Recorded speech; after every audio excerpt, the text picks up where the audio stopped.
It's Monday, March 18th, 2024. Let's talk about the news. From Reuters, Musk's SpaceX is building spy satellite network for U.S. intelligence agency, sources say.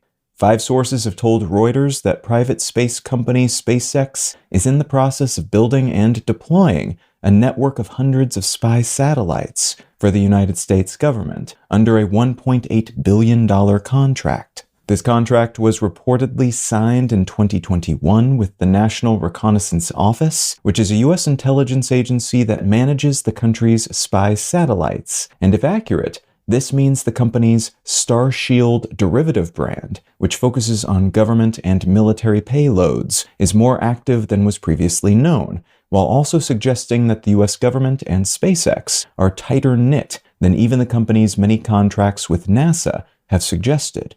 According to this new report, this spy satellite network will operate at low orbits and would likely allow U.S. intelligence and military services to keep near constant, up-to-the-minute, and high-resolution tabs on essentially everything happening on the surface of the planet, which, if all that information is collected, sorted, and parsed appropriately, could be a pretty powerful tool for all sorts of purposes.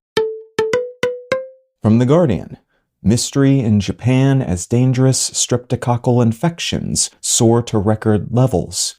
Provisional figures released by the Japanese National Institute of Infectious Diseases, or NIID, indicate that 941 cases of streptococcal toxic shock syndrome, or STSS, were reported in the country in 2023. And there are concerns that 2024's figures will surpass those already record numbers, as 378 cases were reported in the first 2 months of the year alone.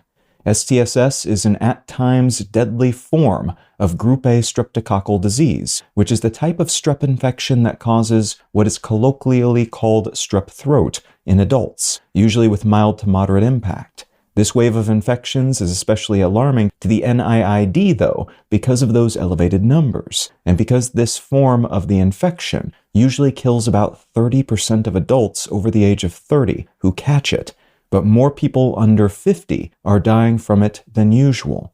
It's thought that the sudden and widespread dropping of COVID-era precautions at the government and individual level might be contributing to this infection's spread.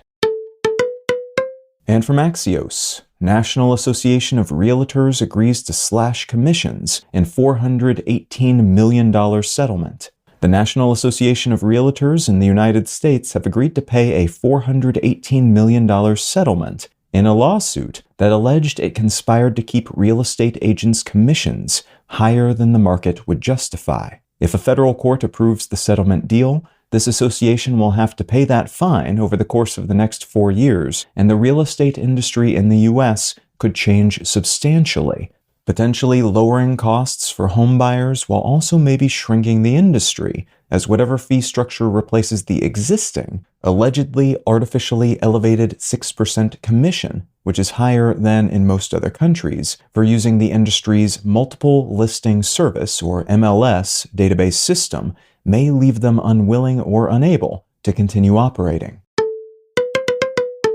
If you're finding some value in One Sentence News, consider leaving a quick review wherever you get your podcasts and/or sharing the show with a friend. You can find out more about this show or subscribe to the email version at onesentencenews.com. And you can support this and other related projects, like the Let's Know Things and Brain Lenses podcasts, at understandery.com.